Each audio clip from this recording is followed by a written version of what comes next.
നാരായണം നമസ്കൃത്യ നരം ജൈവ നരോത്തമം ദേവീം സരസ്വതീം വ്യാസം തതോ ജയമുദീരയേത്. എല്ലാവർക്കും നമസ്കാരം. മഹാഭാരതം വനപർവം ഋഷ്യശൃംഗൻ. യുധിഷ്ഠിരാദികൾ ലോമശ മഹർഷിയോടൊപ്പം അവരുടെ തീർത്ഥയാത്ര തുടർന്നു. പാപഭയം ഇല്ലാതാക്കുന്നതായ നന്ദ, അപരനന്ദ എന്നീ നദീതീർത്ഥങ്ങളിൽ സ്നാനം ചെയ്തു. അവിടുന്ന് ഹേമകൂടം എന്ന പർവ്വതത്തിലെത്തി.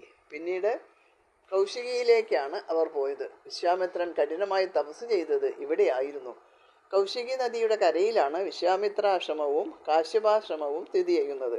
കാശ്യപാശ്രമത്തിലാണ് ഋഷ്യശൃംഗൻ തപസ് ചെയ്ത് പാർത്തിരുന്നത്. മഴയില്ലാതെ ഉണങ്ങി വരേണ്ട അംഗരാജ്യത്തിൽ ഋഷ്യശൃംഗന്റെ പാദസ്പർശം ഏറ്റപ്പോൾ മഴയുണ്ടായി. ഇനി അംഗരാജ്യത്തിന്റെ ദുർഗതിയാണ് പറയുന്നത്. ഋഷ്യശൃംഗന്റെ കഥ കേൾക്കണം എന്നാഗ്രഹിച്ച യുധിഷ്ഠിരന് ലോമശൻ ആ കഥ വിവരിച്ചു കൊടുത്തു.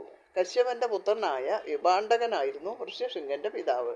വിഭാണ്ഡകൻ ഒരു വലിയ തപസ്വിയായിരുന്നു. തൻ്റെ പുത്രനെയും ഒരു വലിയ തപസ്വിയാക്കണമെന്ന് വിഭാണ്ഡകൻ ആഗ്രഹിച്ചു.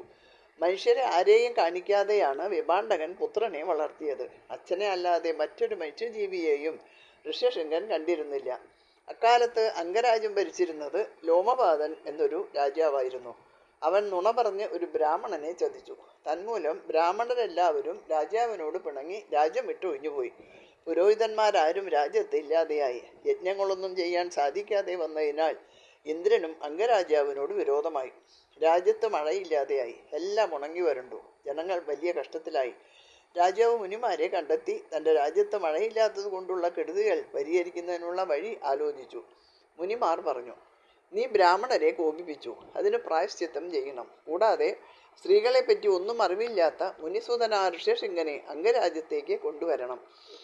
ശുദ്ധനും പുണ്യവാനുമായ ആ മഹാതപസ്വി നിന്റെ രാജ്യത്ത് കാൽകുത്തിയാൽ മേഘങ്ങൾ വർഷിക്കും. രാജാവ് ബ്രാഹ്മണർക്ക് പ്രായശ്ചിത്തമായി ധാരാളം ധനം നൽകി പ്രീതിപ്പെടുത്തി അവരുടെ അനുഗ്രഹം വാങ്ങി. ഋഷ്യശൃംഗനെ അംഗരാജ്യത്തേക്ക് കൊണ്ടുവരുന്നതിനെ പറ്റി അദ്ദേഹം ആലോചിച്ചു. ഏതാനും വേശ്യാസ്ത്രീകളെ വനത്തിലേക്ക് അയച്ചു. ഋഷ്യശൃംഗനെ മോഹിപ്പിച്ച് നാട്ടിലേക്ക് കൊണ്ടുവരാൻ തീരുമാനിച്ചു. എന്നാൽ മുനിശാപത്തെ ഭയന്ന് സ്ത്രീകൾ പോകാൻ മടിച്ചു. അതിൽ വൃദ്ധയായ ഒരു സ്ത്രീ മാത്രം വനത്തിൽ പോയി ഋഷ്യശൃംഗനെ കൊണ്ടുവരുന്നതിന് ശ്രമിക്കാം എന്ന് രാജാവിനെ അറിയിച്ചു. രാജാവ് ആ സ്ത്രീയുടെ നിർദ്ദേശപ്രകാരം വേണ്ട ഒരുക്കങ്ങളൊക്കെ ചെയ്ത് അവരെ വനത്തിലേക്ക് അയച്ചു.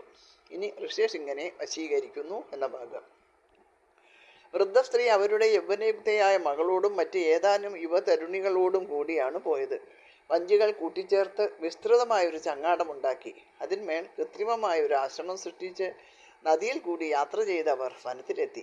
കാശ്യപാശ്രമത്തിന്റെ സമീപം ചങ്ങാടം കെട്ടിനിർത്തി. വിഭാണ്ഡകൻ ആശ്രമത്തിലില്ലാത്ത തക്കം നോക്കി വൃദ്ധയുടെ മകൾ ആശ്രമത്തിലെത്തി. സുന്ദരിയായ യുവതിയെ കണ്ടപ്പോൾ ഋഷ്യശൃംഗൻ അത്ഭുതത്തോടെ അവളെ തന്നെ നോക്കി നിന്നു. അവളുടെ അഴകും ആടയാഭരണങ്ങളും വശ്യമായ പുഞ്ചിരിയും വാചാവിലാസവും ഋഷ്യശൃംഗനെ അത്യധികം ആകർഷിച്ചു. അവൾ കൊണ്ടുവന്നിരുന്ന സ്വാദിഷ്ടങ്ങളായ പലഹാരങ്ങൾ മുനികുമാരന് വളരെ ഇഷ്ടപ്പെട്ടു. അവൾ അവനെ മാറോട് ചേർത്ത് നിർത്തിയപ്പോൾ അലൗകികമായ അനുഭൂതിയാണ് അവൻ ആസ്വദിച്ചത്. അവൻ്റെ അടുത്ത് നിന്ന് അവൾ പന്ത് തട്ടിക്കളിച്ചു. താഴോട്ട് വീഴുന്ന പന്ത് ശക്തിയോടെ മേൽപോട്ട് ഉയരുന്നത് കണ്ടപ്പോൾ അവന് ഏതോ മായാലോകത്തിൽ അകപ്പെട്ടതുപോലെ തോന്നി. ചാഞ്ഞും ചെരിഞ്ഞും ചാഞ്ചാടിയും മുനികുമാരൻ്റെ ശരീരത്തിൽ ഉരസി അവനെ വീണ്ടും വീണ്ടും പുണർന്ന് വിഭ്രമിപ്പിച്ച അവൾ താനൊരു ആശ്രമവാസിയാണെന്നും തനിക്ക് അഗ്നിഹോത്രത്തിനുള്ള സമയമായെന്നും പറഞ്ഞ് തിരിഞ്ഞ് അവനെ കടാക്ഷിച്ചുകൊണ്ട് മന്ദം നടന്നുപോയി. അവൾ അവിടെ വിട്ടുപോയപ്പോൾ ഋഷ്യശൃംഗന് അനൽപമായ കുണ്ഠിതമുണ്ടായി. മുനികുമാരൻ അവളെപ്പറ്റി മാത്രമായി ചിന്ത. അവളോടൊപ്പം കഴിച്ചുകൂട്ടിയ നിമിഷങ്ങൾ അനർഘങ്ങളായി അവന് തോന്നി. ആശ്രമത്തിൽ ചെയ്യേണ്ട കാര്യങ്ങളൊക്കെ മറന്നു. ചിന്തയോടെ ചേതസറ്റവനായിരുന്ന് നെടുവീർപ്പിട്ടു. വിഭാണ്ഡകൻ ആശ്രമത്തിൽ മടങ്ങിയെത്തി. ആശ്രമാന്തരീക്ഷം ആകെ കുഴഞ്ഞു മറിഞ്ഞു കിടക്കുന്നു. തൻ്റെ പുത്രൻ ഒന്നിലും താല്പര്യമില്ലാതെ നിശ്ചേഷ്ടനായി വിദൂരതയിലേക്ക് കണ്ണുനട്ട് നഷ്ടപ്പെട്ട എന്തിനെയോ പറ്റി ചിന്തിച്ചുകൊണ്ട് ധീരനായിരിക്കുന്നു. ഇതെല്ലാം കണ്ടപ്പോൾ അദ്ദേഹത്തിന് പല സംശയങ്ങളും ഉണ്ടായി. അദ്ദേഹം മകനോട് ചോദിച്ചു, ഉണ്ണി, നീ എന്താണ് ഒന്നും ചെയ്യാതെ ഇങ്ങനെ നിരുത്സാഹവാനായിട്ടിരിക്കുന്നത്? ഇവിടെ ആരെങ്കിലും വന്നുവോ? സ്ത്രീകളെപ്പറ്റി ഒന്നും തന്നെ അറിവില്ലാത്ത വിഭാണ്ഡകപുത്രൻ പറഞ്ഞു, അച്ഛാ, ഇവിടെ ഒരു ബ്രഹ്മചാരി വന്നിരുന്നു. ഓ, എന്തൊരു തേജസ്വി, എന്തൊരഴക്, നല്ല സുഗന്ധമുള്ള ജട. അത് രണ്ടായി പകുത്ത് പൊന്നൂൽ കൊണ്ട് കെട്ടിയിരിക്കുന്നു. കഴുത്തിൽ മിന്നിത്തിളങ്ങുന്ന ആഭരണത്തിന്റെ ശോഭ കാണേണ്ടത് തന്നെയാണ്. കഴുത്തിന് കീഴെ മനോഹരങ്ങളായ 2 മുഴകൾ, ഇടുങ്ങിയ അരക്കെട്ട്, എത്രത്തോളം മൃദുവായിരിക്കുന്നു. എൻ്റെ അരിയിലെ പോലെ തന്നെ അവൻ്റെ അരിയിലും ഒരു ചരടുണ്ട്. പക്ഷെ അത് സ്വർണം കൊണ്ടുള്ളതാണ്. കാലിൽ രണ്ടിലും കിലുങ്ങുന്ന ചിലമ്പുകൾ, കൈകൾ രണ്ടിലും കിലുങ്ങുന്ന വളകൾ ധരിച്ചിരിക്കുന്നു. വസ്ത്രത്തിന് എന്തൊരു ഭംഗി, അവൻ്റെ മുഖത്തിന് എന്തൊരു കാന്തി, മനസ്സിനെ ഏറ്റവും ആഹ്ലാദിപ്പിക്കുന്ന സംഭാഷണം, കുയിൽനാദം പോലെ മാധുര്യമുള്ള ശബ്ദം. ഓ, ഇടയ്ക്കിടയ്ക്ക് അവൻ എന്നെ കെട്ടിപ്പിടിച്ച് എൻ്റെ മുഖം കുനിച്ച് അവൻ്റെ മുഖത്തോട് ചേർത്ത് അവൻ്റെ ചുണ്ടുകൾ എൻ്റെ ചുണ്ടുകളിൽ അമർത്തിയപ്പോൾ എന്തൊരു രസം, അവൻ്റെ മുഖത്തിന് എന്തൊരു മാർദ്ദവം. അവൻ പലതരത്തിലുള്ള പഴങ്ങൾ എനിക്ക് തന്നു. അതിനൊന്നിനും തൊലിയോ കുരുവോ ഉണ്ടായിരുന്നില്ല. അവയ്ക്കൊക്കെ എന്തൊരു സ്വാദ്. ഈ വിധത്തിലുള്ള പഴങ്ങൾ ഞാൻ ഇതുവരെ ഭക്ഷിച്ചിട്ടേ ഇല്ല. അവൻ കുടിക്കാൻ തന്ന പാനീയങ്ങളും വിശിഷ്ടങ്ങളായിരുന്നു. അത് കുടിച്ചു കഴിഞ്ഞപ്പോൾ ഭൂമി ചുറ്റി സഞ്ചരിക്കുന്നത് പോലെയുള്ള സുഖം. അവൻ പോയപ്പോൾ മുതൽ ഞാൻ ചേതസറ്റവനായിരിക്കുന്നു. എനിക്ക് അവനെ കാണാൻ അതിയായ മോഹം. അവനുമായി ഇവിടെയൊക്കെ ചുറ്റിക്കറങ്ങുവാൻ അത്യധികമായ ആഗ്രഹം. അച്ഛാ, എനിക്ക് അവൻ്റെ അടുത്തേക്ക് പോകണം. അവൻ അനുഷ്ഠിക്കുന്ന വ്രതചര്യമൊക്കെ ഞാനും അനുഷ്ഠിക്കാൻ ആഗ്രഹിക്കുന്നു. തൻ്റെ പുത്രൻ ഒരു സ്ത്രീയെ കണ്ടിരിക്കുന്നുവെന്ന് വിഭാണ്ഡകന് മനസ്സിലായി. അദ്ദേഹം മകനോട് പറഞ്ഞു, പ്രിയപുത്ര, രാക്ഷസന്മാർ പല രൂപങ്ങൾ ധരിച്ച് മുനിമാരുടെ തപോവിഘ്നം വരുത്തുവാൻ സഞ്ചരിക്കാറുണ്ട്. അക്കൂട്ടത്തിൽപ്പെട്ട ഏതോ രാക്ഷസിയെയാണ് നീ കണ്ടത്. അവരുമായിട്ടുള്ള സംസർഗം നിനക്ക് നല്ലതല്ല. അതുകൊണ്ട് അക്കാര്യം വിസ്മരിച്ചേക്കുക. ഇനി ഋഷ്യശൃംഗൻ അംഗരാജ്യത്ത് എന്ന ഭാഗം. വിഭാണ്ഡകൻ സ്ത്രീയെ കാട്ടിലെല്ലാം തിരക്കി നടന്നു. എങ്ങും കണ്ടെത്തിയില്ല. അടുത്തൊരു ദിവസം വിഭാണ്ഡകൻ പലമൂലങ്ങൾ തേടിപ്പോയി. ആ തക്കം നോക്കി വേശ്യാങ്കന വീണ്ടും ആശ്രമത്തിലെത്തി. അവളെ കണ്ടപ്പോൾ ഋഷ്യശൃംഗൻ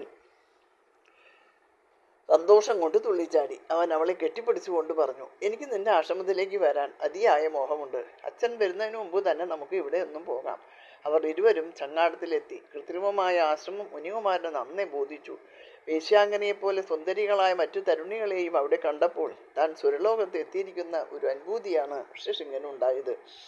ഋഷ്യശൃംഗൻ ചങ്ങാടത്തിൽ കയറിയ ഉടനെ തന്നെ ചങ്ങാടം അയച്ചുവിട്ടു. അത് അംഗരാജ്യത്തേക്ക് തുഴഞ്ഞു നീങ്ങി. സ്ത്രീകൾ പല സൂത്രങ്ങളും പറഞ്ഞ് മുനികുമാരനെ സന്തോഷിപ്പിച്ചു. അവൻ അംഗരാജ്യത്തെത്തി. ഋഷ്യശൃംഗൻ ചങ്ങാടത്തിൽ നിന്നിറങ്ങി ഭൂമിയിൽ കാലുകുത്തിയപ്പോൾ മഴ പെയ്തു. രാജാവിന് വളരെ സന്തോഷമായി. പ്രജകൾക്ക് വരൾച്ചയിൽ നിന്ന് ആശ്വാസം ലഭിച്ചു. ഋഷ്യശൃംഗന് രാജാവിൻ്റെ മകൾ ശാന്തയെ വിവാഹം കഴിച്ചു കൊടുക്കുകയും ചെയ്തു. ഋഷ്യശൃംഗനെ തേടി വിഭാണ്ഡകൻ വരാൻ ഇടയുണ്ട് എന്ന് രാജാവിന് അറിയാമായിരുന്നു.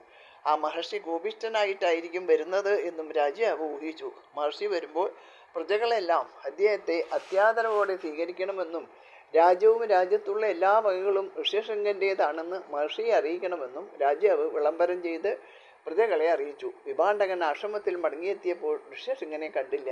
ആശ്രമം ശൂന്യമായിരിക്കുന്നു. മഹർഷി ക്രുദ്ധനായി.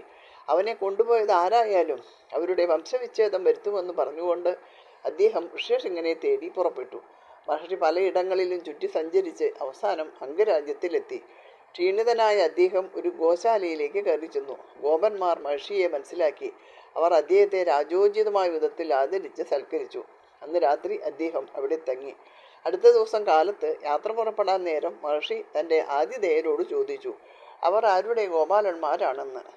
തങ്ങൾ ഋഷ്യശൃംഗൻ്റെ ഗോപാലന്മാരാണെന്നും അവിടെ കാണുന്നതെല്ലാം ആ മുനികുമാരൻ്റെ വകയാണെന്നും അവർ അദ്ദേഹത്തെ അറിയിച്ചു.